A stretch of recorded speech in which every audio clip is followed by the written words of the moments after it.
Just want to say hello to everyone. This is Let's Talk Nation with Brother Love and Greg. Brother Love and Greg Jackson. I'm Greg Jackson, but you're not Brother Love. So we're just going to get to the show real quick. We do have a special guest in the studio with us tonight, none other than a friend of the show, expert in the field of aggression management. We have a very important show that we're going to be talking about tonight with John Byrne, who is with aggression management. And so as we prepare to discuss what has happened here over the last week or so, we thought that it would be important to have an expert to come in and talk to us about aggression management. So, John, how are you doing this evening? I'm doing great, Greg. I'm really looking forward to our conversation, and I'm very proud to be a part of what you all do. I understand. I appreciate it. So, as always, one of the things we like to do is we like to talk about how our weekend was and how things went. So, and Brother Stead and Brother Love Steed or Stead, I'm just going to ask you, how's your weekend this past weekend? Well, I played golf for the first time in quite some time, and being here in Orlando, Florida, it was kind of hot out. And but I did not play well enough that I would write home about. Listen, it really happens. But it was fun, though. It was great fun with friends and that sort of thing. You know, listen, when I was playing golf quite a bit, one of the things they said, which is an absolutely true statement, no matter if you hit a good ball or a bad ball, you always want to come back to play golf. If you hit a bad ball, you want to come back to try to correct it. If you hit a good ball, you want to come back and try to repeat what you did. Yeah, absolutely. So that's golf in an essence. That is golf in the essence. That is golf in the essence. Yeah. But you know, let's kind of prime our conversation for tonight. Yes. And tonight's show, a good portion of the show, we want to talk about violence in our community, and in particular, violence in our schools. Yes. And also just talk about if there's some solutions, because a lot of times we talk about issues and problems, but we never talk about the solutions that may be available to folks in the community. But before we get to that, Brother Burns, you have to excuse me when I turn to my right and then further to my right and say to my good friend, Brother Love, let's get it on. No, see, the timing was off. Yeah, you can't come in late and then say let's get it on. Now, how's the weekend this weekend for you? Weekend was great, man. And Greg, man, I tell you, it's a lot of things going on. People are really excited about just new opportunities, but you know, there were some sad things that took place, and you engaged me, and I mean, I missed the intro, and I'm sure you did a great one with our good friend in the studio, but that's one of the things that took place last week that has brought us to the point that the weekend, it was sad. Yeah. Yes. Yeah. It was sad. But listen, before we get to our conversation, because we just were starting to get into the reason why John Byrne has joined us tonight as an expert in aggression management. But for those who are listening and seeing these faces, you're tuned in to two of the most influential voices in Central Florida on Monday night podcast, Brother Love and Greg Jackson, the dynamic duo guaranteed to raise your IQ 10 to 15 points. And on some nights, Brother Burns and Brother Love, it gets up to 25 to 30 points. Oh, wow. If you want to be a part of tonight's show, all you have to do is hit 321-483-7002. Again, that's 321-483-7002 to talk to two of the most influential voices in Central Florida on Monday night podcast, Brother Love and Greg Jackson. Brother Love, let's get it on. See, my timing was on for that, John. But John, would you agree with me? This brother is going to call a fight. He's going to be the show host for a fight. It's coming soon somewhere. Yes. I'd rather be Tyson days are over. Listen, I don't know. It's more likely that I'm a starter fight before I call a fight. if you know what I mean, it's more likely I'm a starter fight before I call a fight. But you're engaged in good trouble. But now I want to go back full circle, John, because we want to take advantage of your expertise. And we appreciate, I know Greg is going through all of this, but we really appreciate you coming on this show to actually lend your expertise to something that, you know, we continuously see it happen. And, you know, I'm not sitting up here thinking that we can solve all the problems of the world, but we can help. No, absolutely. And what was so striking about the shooting in Georgia is that law enforcement actually spoke to this young man and his father a little over a year before that occurred, because he had posted something saying he was going to murder people. And they went to him and they had nothing, they could do nothing about it. They had this conversation, but because they didn't rise to the level of probable cause, there wasn't much they could do about it. You see, our whole system, Brother Love, is designed around reacting to incidents, whether that's violence, whether that's sexual harassment, abuse, bullying, discrimination, all of those steps up to where violence occurs, we react to those things. So let's do this real quick because we kind of just jumped into the conversation. I apologize. Sure. Let's talk to the people about what happened and why we're here. And so, Brother Love, he kind of touched on it, but let's talk a little bit of specifics as well. Last week in the state of Georgia, which is actually a state that I grew up in, I'm a native Floridian, but I grew up in Georgia. In Appalachia High School, a young man, 14 years old, walks into a school with an AR-15 style weapon and commits to shoot.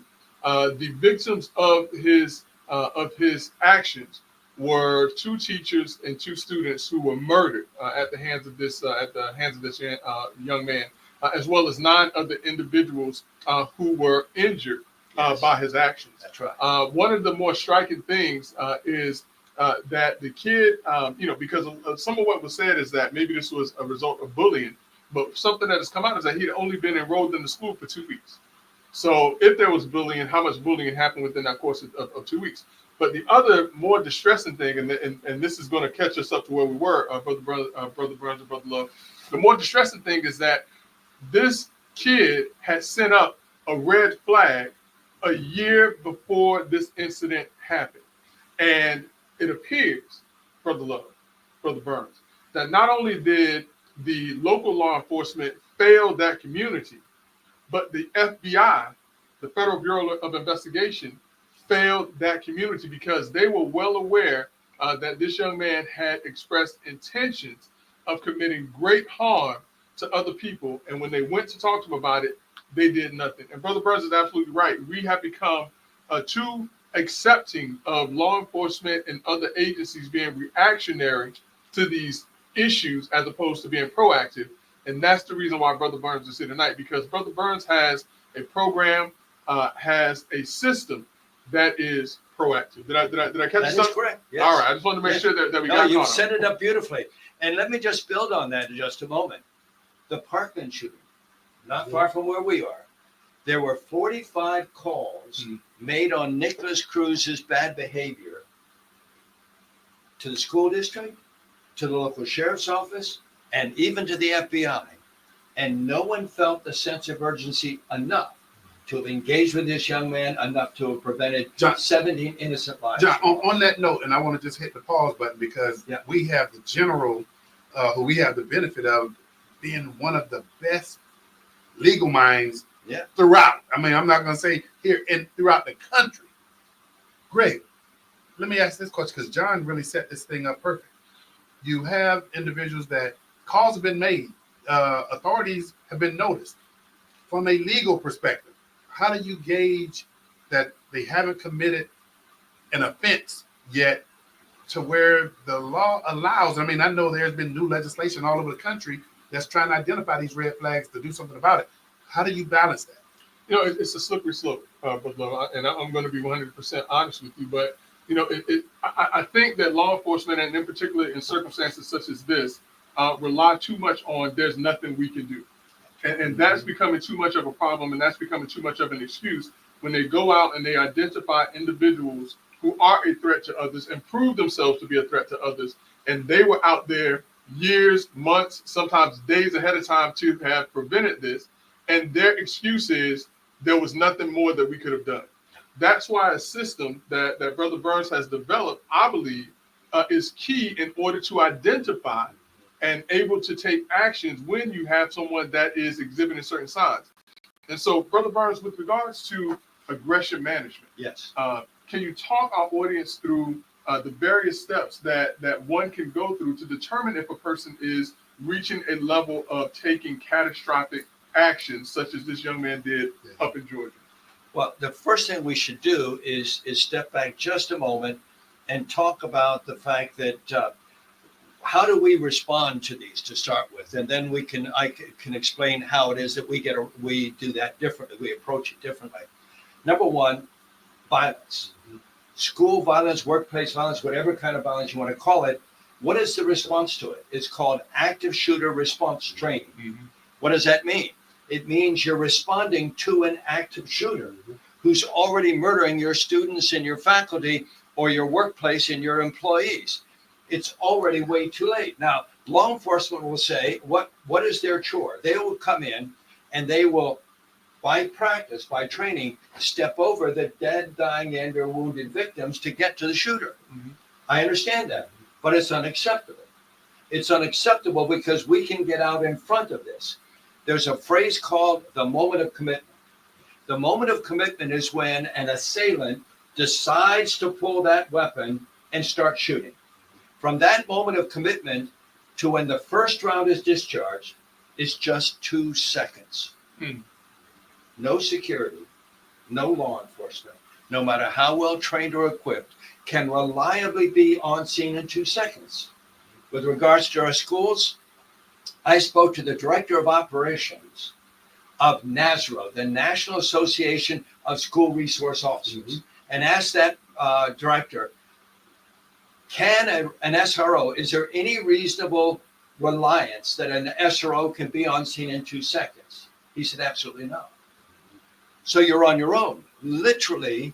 But that is why I would say, and I agree with you, but that is why you have schools, you have law enforcement that are taking, unfortunately, these the students as well as the staff through these active shooter drills because they know it's going to take a period of time to respond. And you got school resource officers on site, but I don't have the expertise, and I'm going to say we don't have the expertise from the law enforcement aspect. But John, what you bring to the table that Greg and I have loved for years is you bring the training that helps identify these red flags and what organizations, and I know schools and school resource officers are those entities that benefit from the type of training that your organization provides. Yes.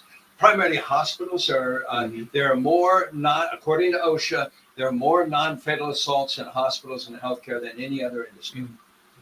So that has been our clients for quite some time, our banks, but mostly corporations, things of this sort. It's been very difficult to get into schools because they see there's a solution and there isn't. Well, because the solution is what Brother Love is saying, a reactionary solution. That's it. They think that, and listen, and this is not necessarily a knock on the school board, unless they're presented with options and opportunities to keep our kids safe, and they don't listen. But the response or the solution that it seems they have is to prepare for a shooter to already be shooting. That's it. And that makes this much sense to me. Zero sense.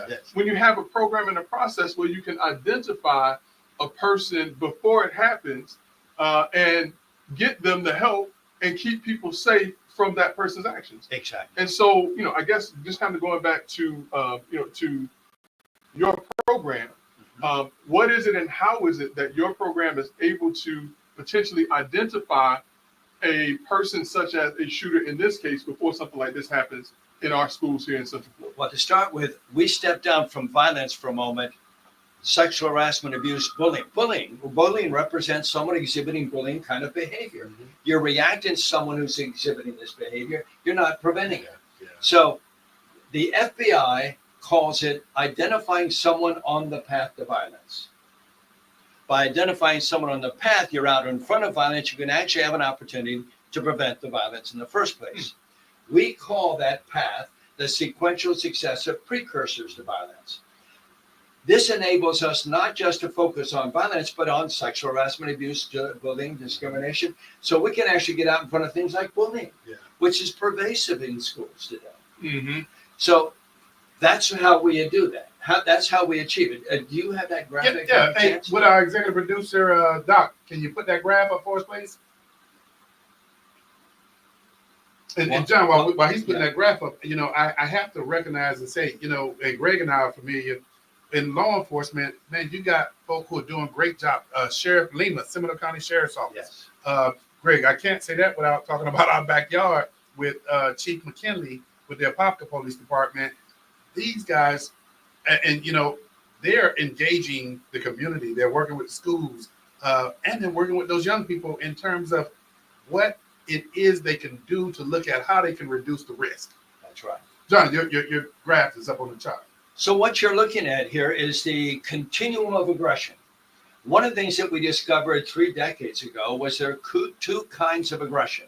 One we call primal, the other one we call cognitive.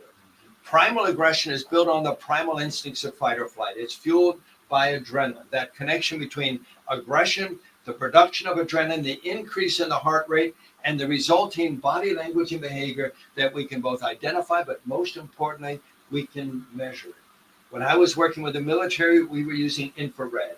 And if we could get a square inch of skin, we could identify a person's pulse rate and watch it go up and down based on the stimuli. This is hard science. But it also represents someone losing control, i.e. the adrenaline rush, right? So the higher you get on this continuum, the more you lose your quality of judgment, the more difficult it is to diffuse you. So I'm looking at this chart, and Yeah. I see the continuum go from low, medium to high risk. That's right. So- And that's so important. So this scale, I mean, if you're basically teaching or training this, you see the different levels of risk. Yes. Yes, exactly. So why is it when we say thousands upon thousands of times, if you see something, say something, and nobody's doing it, or not enough people are doing it? Because humans tend to do what they perceive as in their best interest, right? So they don't see getting involved as in their best interest, so they don't. It's that simple. So how do we change things? Number one, they begin to see as they go from stage 3 to stage 4 on this graphic, they're not just going from 3 to 4, they're going from low risk to moderate risk. And if they do nothing, they may be at risk. Secondly, they also see that at stage 1 and 2 and 3, this is when it's the easiest to get involved with someone. If they wait, it might get to 6 or 7 and they could become a victim. Now they have the impetus to get involved, and they do. We've seen that happen repeatedly over the last 30 years. So now So- let's ask a question. So Yeah. how do you make a determination where the person is on the scale as they move through? How do you make that determination? Well, the first thing we do is identify what is a baseline, and now we're looking for aggression deviations from that baseline, and then as they go up the scale from low risk, moderate to high risk. And first of all, let's take the primal side of this. Cognitive is intent-driven aggression. We'll get to that in a moment. But primal aggression is when someone comes to work and they're scattered and disjointed. That's the first level. Why are they scattered and disjointed? Something else is going on in their world. They are not coping. You see, when humans tend to do, when they're coping, then everything is copacetic. Let's take this example. You get up late. You go in for coffee and breakfast. There is none. You get 3/4 down the driveway when you realize it's garbage. Everything is going wrong. It's going, and all of these are little explosions that go off in your head. These are all triggers. So what happens? You now get to work, and something goes wrong, and now you're escalating very quickly. So when someone comes in and they're not coping, because we cope, that's the difference. When someone stops coping, when one trigger begins to build on the next, you enter into what we call the escalation phase. And the escalation phase is, we call it mounting anxiety, because it changes us. It changes our body language. It changes our behavior. It changes the way we communicate with each other. We can identify these changes. Sometimes it's as simple as you come in and you're scattered and disjointed. Why? Because you're not coping with something. A person comes up to you, a trained individual comes up to you in a genuine and caring way. That's the important element. In a genuine, caring way, and says, "You look a little scattered today. Tell me about it." And you shut up. What's going to happen? Person may just explode, and Well, it builds up. if you do so in a genuine and caring way, they tend to think you care, and they respond to it in a positive way. Well, how I much just is- had but this. how much is this related to? And sorry to interrupt you, but how much is this related to a skilled individual that, I mean, you just kind of helped me make a point. A person has to identify that, and you don't have a large pocket. I mean, I'm one of those folks that in my daily day, I'm ripping and running. I may not observe that. Well, we train you to observe. Oh, okay. And we have 2 levels of training, because some people want to train all people with all skills, but that's not typical. So we train one level, the lowest level, we train what we call aggression first observers.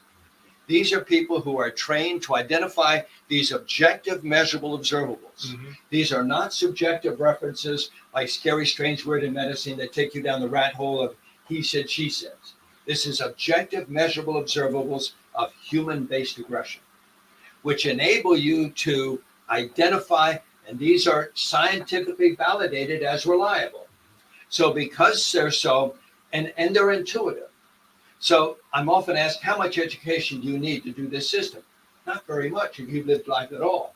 Because what you're seeing, you're going to say, yeah, of course that's what it is. And this is where the scale, we're on the scale where it should be. So it is very easy to learn. It's very easy to utilize these precursors to these indicators. John, here's what I got to ask you too. Mhm. You're in hospitals. We talk about this being a good training for law enforcement and for schools.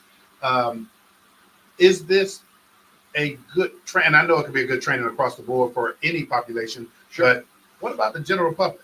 What about faith communities? And me and Greg, unfortunately, when we started seeing some assaults, if you would, on the faith community, Greg and I, we did a show and we had some law enforcement that came and they talked about what churches could do to kind of put extra security and measures. But what application would this have for not just the faith community, but to pull the community at large together? Say here, but to break it down, John, because I love the presentation, but to break it down to the community and not dumbing it down, but making it a little bit more layman's term. Sure. So what do you do? I mean, right now, and law enforcement has their role, and it's an important one. But what are they teaching them? They're teaching them how to respond to an active shooter. So how do you get out in front, especially in a church-like community where you really try to care about people? Then it's more easy to go up to someone and say, "You look a little scattered today. Tell me about it." Yeah, you're right. And then you shut up. You know, some people say, "You listen." No, you shut up. Because what this person's going to do is they're going to start sharing with you what they're going through, what is causing them not to cope. And by that conversation in a caring way, you allow them to release what it is that's causing this anxiety, and they begin to diffuse right before your eyes. Greg, I will say again, and I love what, man, you know, we have LCSWs, we got counselors, and I don't know, man. I'm just thinking that there's a skill behind that. Yeah.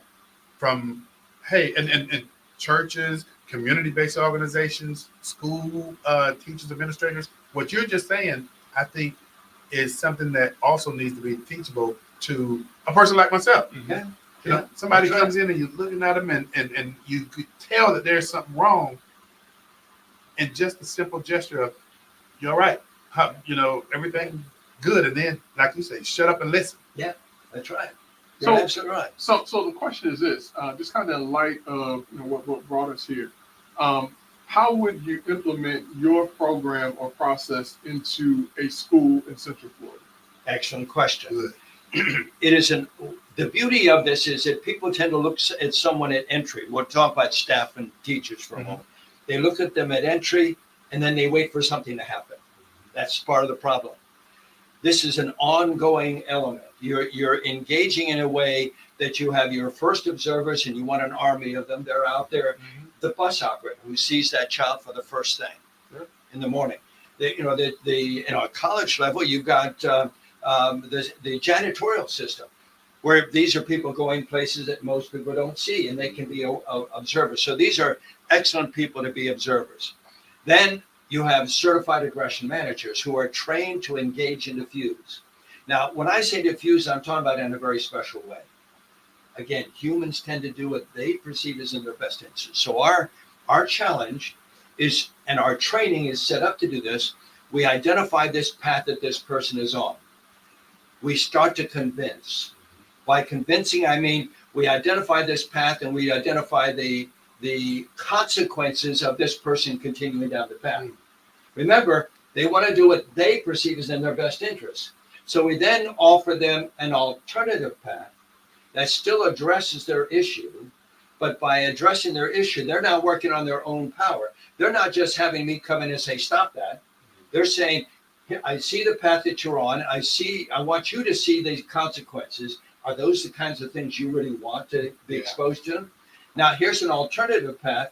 If you go down that path, you're now doing it on your own power. Guess what I've just done? I prevented any subsequent violence from that person. Right.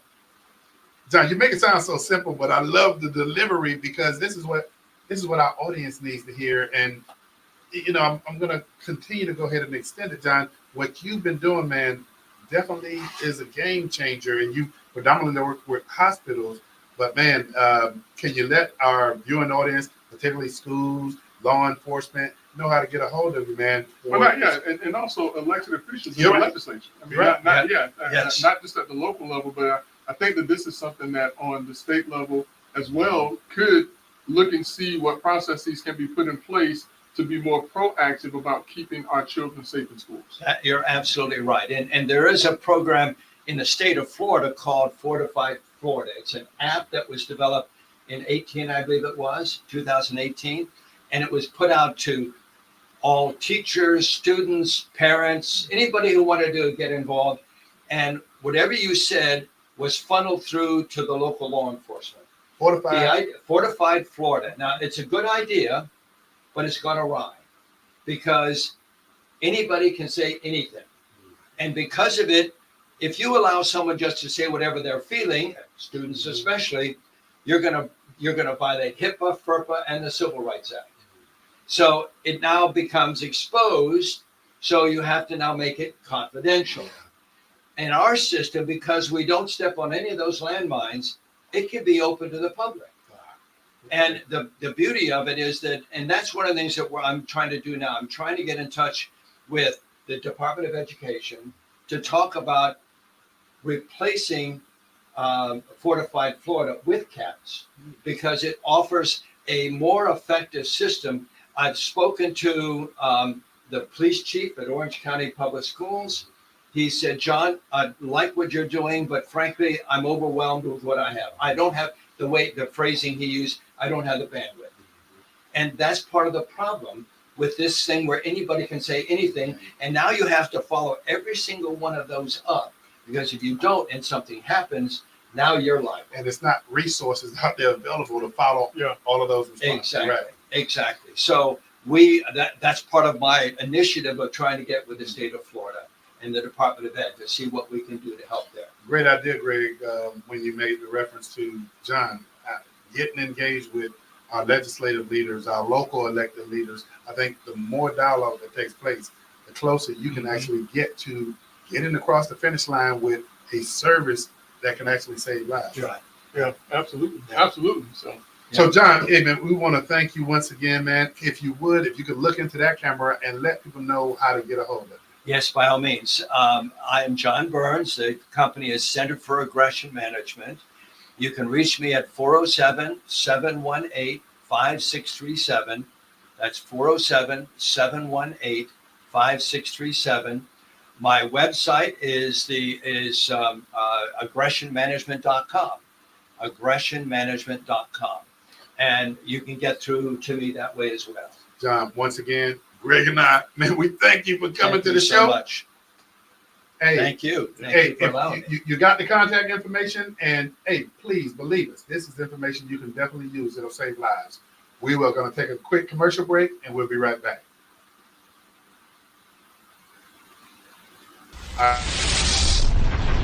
Joe's European Quality Auto Repair. Mercedes-Benz, BMWs, Jaguars, and Porsche. Joe's Quality Auto Repair specializes in European cars.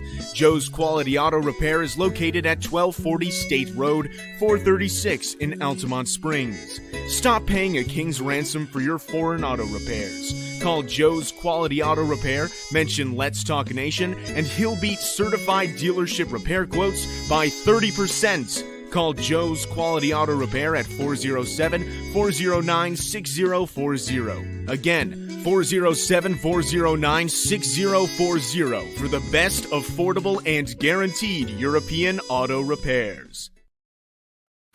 Hey, welcome back to Let's Talk Nation. And hey, Greg, John is always on point, man. Listen, man, just want to say thank you once again to John Burns, Brother Burns, for coming in tonight, sharing some very helpful and needed information about aggressive management and what can be done to get a step ahead of aggressive behaviors in schools and other soft targets in our community. You're right. Hey, well, Greg, man, I hate to kind of put my foot on the pedal after information that John just delivered, man, but what else is happening, man? I mean, we got a lot of things going on, man. You know what? One sad note that we have to mention is that an entertainment icon has passed away.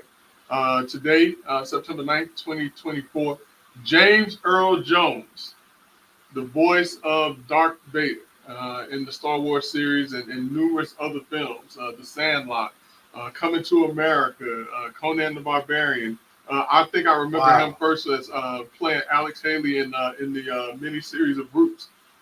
Is how long I know, but he's been around in the entertainment industry for decades upon decades.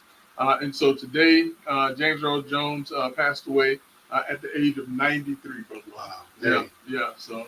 Hey, an icon. And Greg, you know, I do, and I apologize that we didn't do this in the opening of the show, but a good friend of ours. Yeah. Want to extend our condolences to Dr. Randy Nelson. He lost his sister last week. And so when I say Dr. Nelson is one of our brothers, man, I couldn't speak more power to it. Dr. Nelson, we want to extend the condolences to you and your family. Absolutely. Yeah, hearts, thoughts, and prayers go out to the Nelson family. And of course, he knows if there's anything that we can do, it's just a phone call away. So Greg, I got something else for you, man. Yeah. Do you know what's going to be taking place tomorrow? Of course I do. Of course I know what's taking place tomorrow. I mean, if anyone was watching the Biden-Trump debate in June, this is what you asked for. After that debate in June with Joe Biden and Donald Trump, Joe Biden, within a month of that debate, dropped out of the race, and the Vice President of the United States assumed his position as the nominee for the Democratic nominee for president. And so now it's time to have a conversation about it. They're gonna get on television tomorrow and they're gonna let's talk about it. Hey, but Greg, you know, I will say to our audience, Greg and I, we're not big fans on polling, but Greg, what do you anticipate regarding the viewership of this debate? No, I think the viewership is going to be through the roof.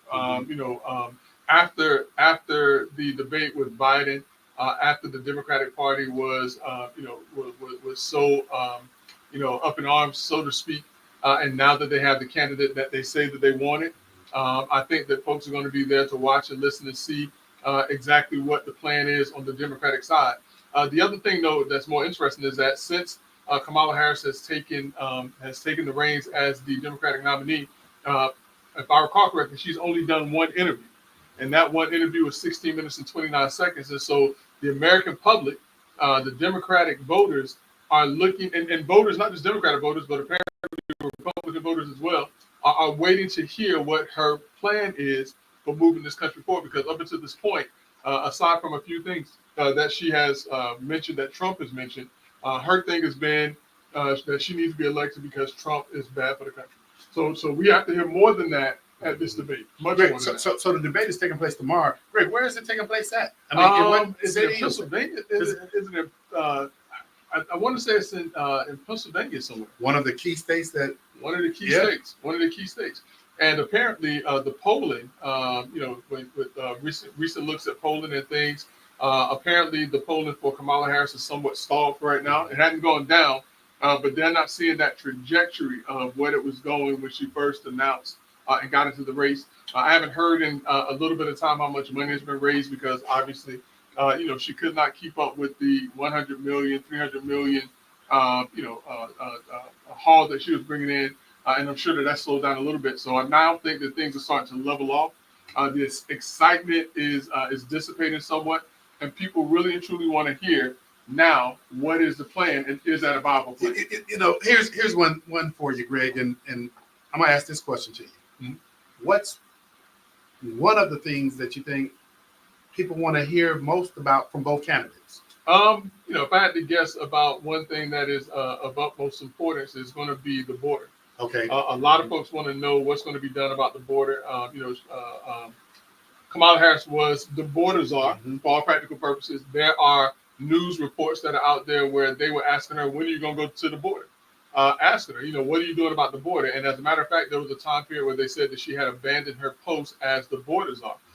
Trump has been very vocal, and this is one of the things that when the debate was taking place with Biden, he was very vocal about the number of undocumented or illegal individuals who have come into this country.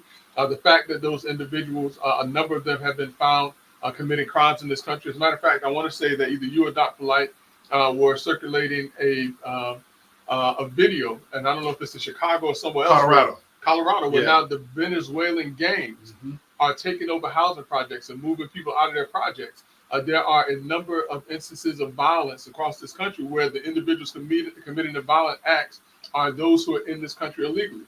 Heck, I mean, less than a year ago in New York, there was a police officer who was assaulted by an illegal, I think 5 illegal, illegal immigrants, and there was nothing that could really be done because they were let off on a. All right. I mean, released on their own recognizance. Yeah. And so that I think is going to be a very, very big issue, particularly where non-Americans are receiving funds to stay in this country. See, why are you taking away some of my thunder?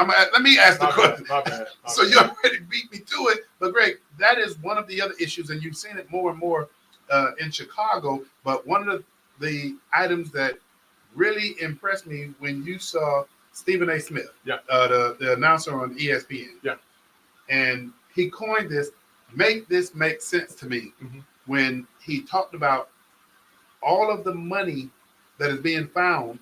And come on, man, we're not haters for people to come and enjoy the American dream. We want to see people do it, but we want to see them do it the right way. Right. But then, is it Chicago or California where individuals that are coming to the country are receiving stipends like $4,000 a month? In Chicago, That sounds like something California would do.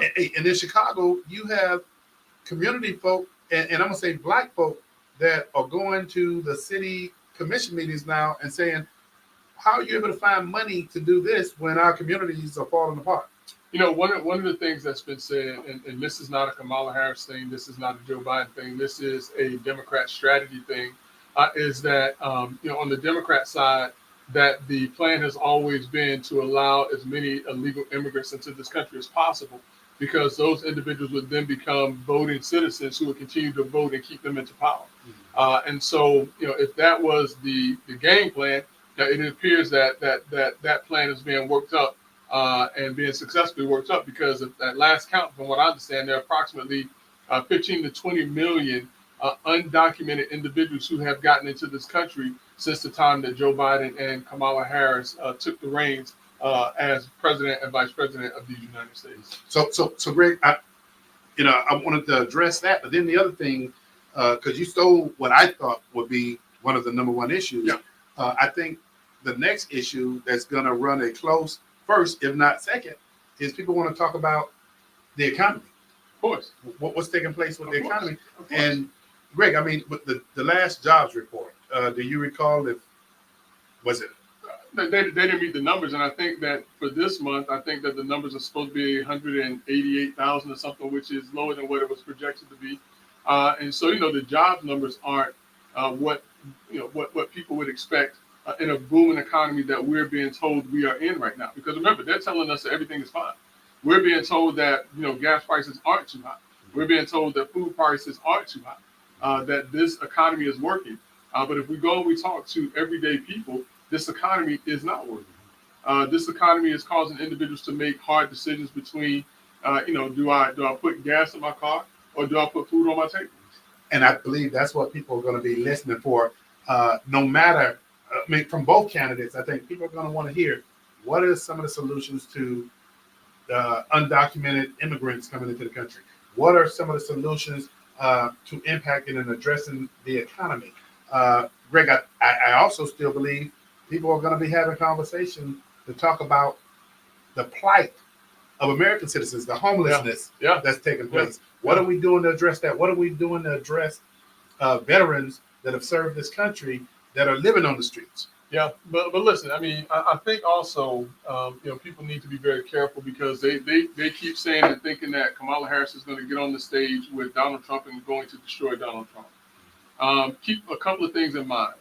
Donald Trump dismantled one of the great political minds in the 2016 presidential election cycle when he went up against Hillary Clinton. Hillary Clinton is probably one of the most brilliant political minds that's out there.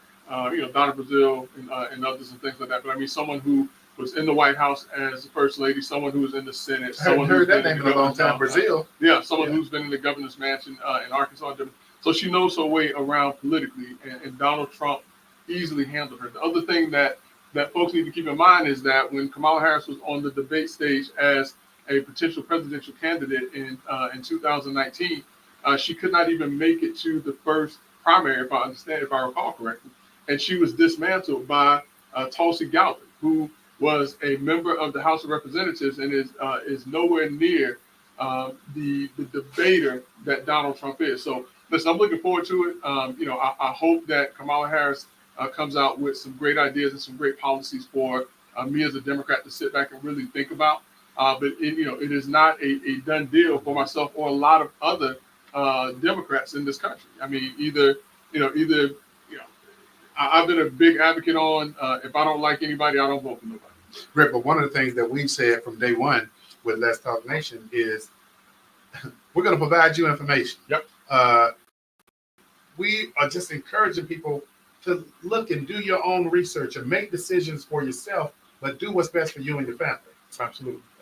So, but Brother Love, as we start the transition, I believe that we're going to have a special caller that's going to be calling in tonight to talk to us about an annual golf tournament that is a local event to help raise monies and funds for the youth. And so we'll be waiting, very intently and anticipatorily for that. I hear this individual is a member of one of the greatest. The greatest. I knew that was coming. Greatest fraternities in the history of the world. I knew that was coming. But Greg, man, I tell you, man, there's a lot of things, exciting things, man, are taking place. Absolutely. And we just got to be at the table, man. Nah, absolutely. But as we also prepare to transition to to the next topic and different things like that, what we also need to keep in mind, Brother Love, is that the election is almost here. Yeah. Yes, we're talking about the debate and different things of that nature, but in 2 months, literally, Brother Love, we're going to be talking about who the next president of these United States is. It seems like just yesterday that we were talking about in January, hey, election cycle is almost here, but we don't know what's going to happen. It's just 2 months away, Brother Love. Right around the corner. Just right around the corner. And, we've been counting down, Greg. I mean, when everything took place, how many days was it before when President Biden stepped down? It left, 100 or some odd days? Right at like 120, 115, 100, something like that. And something hust. I mean, never happened. Never happened. Yeah, it never happened like this. Remember, Richard Nixon did resign, or was impeached and decided that he was going to allow Gerald Ford to take the reins in that regard. But yeah, this is historic because it's never happened this way before. Of having a president to say, "Hey, look at me, I'm running for re-election," and then all of a sudden saying, "You know what? Let me let somebody else do this," with no real explanation as to why. I mean, I think we discussed as to why it was because there was a serious concern. But Greg, I don't know if we've ever seen the concern that escalated through its own party. Yeah. Through its own party now. Yeah. I mean, listen, brother, everything about what has happened in politics over the past 4 years has been surprising and has been unprecedented.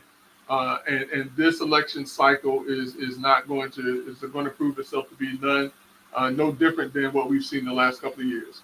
And so, like I said, it's going to be very interesting to watch, and very interesting to get the information that's needed in order to determine who's the best person to lead this country.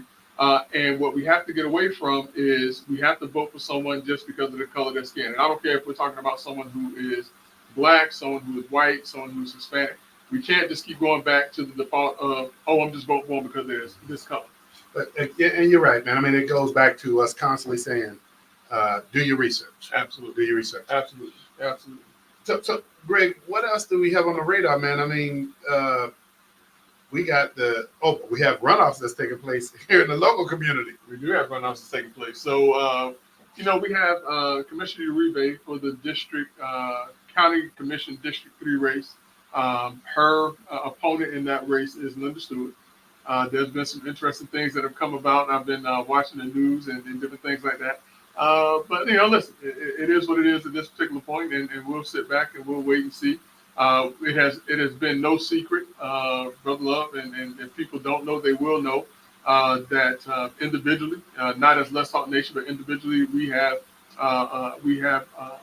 given our support to Commissioner Reba. And I mean, she's been doing a fantastic job, man. Listen, when she came in and she sat down and talked to us about the work that she's doing in order to maintain accountability in county government, and not just throwing money at old programs without getting a good or clear understanding as to how those programs really and truly aid and benefit the community.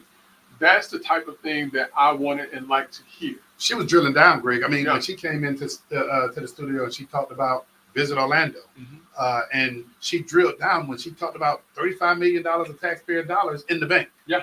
Yeah, Just sitting there. Yeah, but she's put in the work, and she has become a student of what people elected her for. And so, man, I tell you, I take my hat off to her, man. Yeah, absolutely. And then also, not a runoff, but an actual election that's going to be coming up is for the Orange County, Osceola County State Attorney's Office. That's the 9th Circuit State Attorney's Office. And, we have, two candidates that I think is going to be a very interesting race and a very interesting election cycle. You have the former state attorney, Monique Worrell, who was removed by the governor because it was his determination that she was not doing her job in much the same way that her predecessor was removed by the predecessor of the governor now.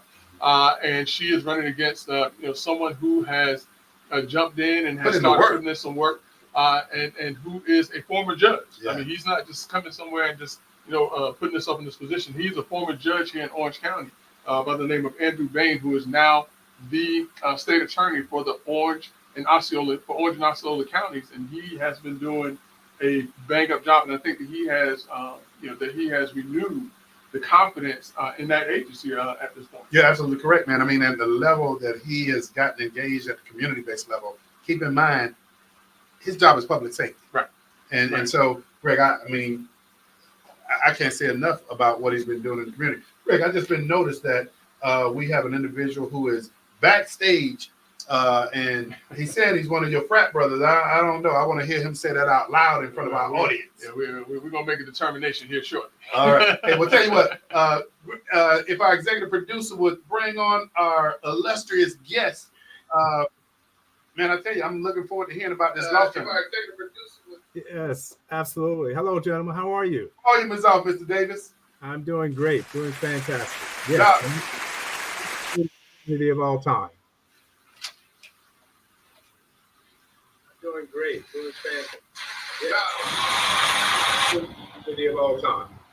So, Brother Davis, it's good to see you as always, man. It's been a while, and I know that we had a chance to talk last year, and this is a very important event that's taking place. So why don't you talk to Let's Talk Nation about what the brothers of Alpha Phi Alpha, first of all, transcending all, and the greatest of all is doing? Absolutely. So we're really excited. The brothers of Delta Xi Lambda here in Orlando are excited to be partnering with the Hankins Johnson Education Foundation to host our 3rd annual Golf Classic. It will be on September 20th out at Eagle Creek.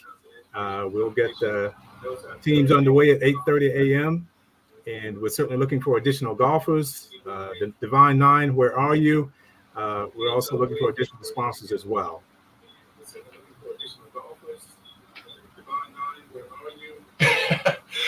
So what can folks do in order to get involved, get engaged, to get a foursome or a single or whatever it is that they need to do to not only support, but to come out and show what type of skills they have on the golf course? Exactly. So just simply go to hjef golfclassic.com and you can register there, or you can go to hankinsjohnson.org. You can also find the golf event listed there and register. Again, it's an opportunity to come out and just register yourself.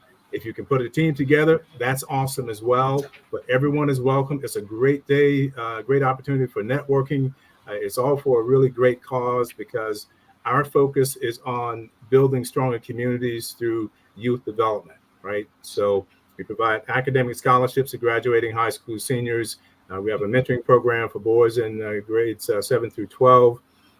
We work with the Head Start programs here in Orange County and in Orlando. We also launched a STEM club for elementary age kids this past spring semester in one of the schools here in Orlando. So a number of ways that you can support the things that we're doing in the community. So now, in terms of, and I talked a little bit about the, about the golfers and things like that. What about sponsorships? How does one sponsor or become a sponsor, and what are the various levels that folks can consider for sponsorship? Right. Yes, absolutely. Sponsorship is a great way for us to have you be a part. If you're not a golfer, you can sponsor a hole for as little as $250. You can be a bronze member for $500. That will include you being able to play a round of golf as well, and you'll be represented with all of our marketing. Brother Davis, Brother Davis, I don't mean to interrupt you, but let me ask you this question: do y'all have a Let's Talk Nation sponsorship hole yet? We do not, and it would be wonderful to have a Let's Talk Nation. All you had to do was ask, Brother Davis. That's all you had to do. I did not say, hey, where's that Let's Talk Nation sponsorship at? Where's that sponsorship, brother? Where's that sponsorship? We need it. Yes, we do. Hey, Brother Davis, I'm impressed with the work, and I'm not just saying this because my brother's sitting next to me, but I'm impressed by the community work that the Alpha's been putting in, man. Yeah, well, thank you very much. It's really important. There is a real need to work with our youth, to engage them and help them understand the possibilities, right? And so it's all about exposure and exposing them to the positive things that exist in our communities, so that they can understand that there's just the sky's the limit in terms of their development, their growth, and their contribution to the community once they're of age to do so. Outstanding. So Brother Davis, all you got to do, and I think you may have sent the flyer, but send us the link. Let's Talk Nation is going to sponsor, at the very least, a hole. We might do a little bit more, but we want to make sure that the Brothers of Alpha Phi Alpha, my fraternity, understands and knows that we are in full support of what Delta Xi Lambda is doing, the great work that the fraternity is doing in the community. And listen, brother, tell the brothers, I know I got to come to a meeting. I know this. I know this. And when I find this out, I promise you I'm coming. I'm telling you I'm coming, man. Let the brothers know. I pay my dues. I do pay my dues. Don't get me wrong. But I'm coming to a meeting, Brother Davis. I promise, man. Hey, I know you will. And I know you'll be there for the luncheon on the 20th. You'll be out there. Yes, sir. Yes, sir. Hey, Mr. Davis, before you leave, man, I got to say, do the Alphas get engaged in voter outreach, training, and engagement? Yes, absolutely. We're I already knew the answer to that question when I asked. So here's what I want to make sure you know and our viewing audience knows is a good friend of Greg and ours, who happens to be the supervisor of election, has launched what's called OC Vote, Orange County Voter Outreach, Training, and Engagement. And it's an opportunity for organizations like the Alphas, but this is across the board to the entire community, that you can actually apply for micro grants to get out the information about voting. How do you access voting? To educate folk about how do you go get your mail-in ballot to come to your home? How do you find out what precinct you're supposed to vote at? So, Brother Jackson, what the Alpha's been doing, and I'm going to give a credit to those Kappas, those Qs, the sororities out there. Divine Nine. Yeah. Like Brother Davis said, yes. Divine Nine. That's right. Divine Nine. We're absolutely partnering together to get out and reach as many communities and as many homes as we can and potential voters. We had brothers working last weekend as part of the phone bank effort, and we'll be canvassing up this upcoming weekend as well. So we have a full schedule leading right up until the election to be as involved and as engaged in the communities as much as we can to raise people's awareness and provide voter information and education. Hey, thank you. Hey, you know what? Thank you, but Pinto and also the young brother, Brother New Pinto and Brother Battles. Yes, they are working extremely hard to keep us engaged. Absolutely. But Brother Davis, we took you kind of off topic because you're here to talk about the educational component, what's taking place. Once again, just let the folks know about the date of the event, what's taking place, and how they can be a part. And don't forget to send us that link too. But go, Brother Davis, let folks know what they need to do and how they can do it. Will do, absolutely. So it's the Hankins Johnson Education Foundation Golf Classic, September 20th, Eagle Creek, hjeffgolfclassic.com, or go to hankinsjohnson.org and you'll find the event listed there as well. You may sponsor a hole for as little as $250, and we'll certainly welcome you to come out and play with us.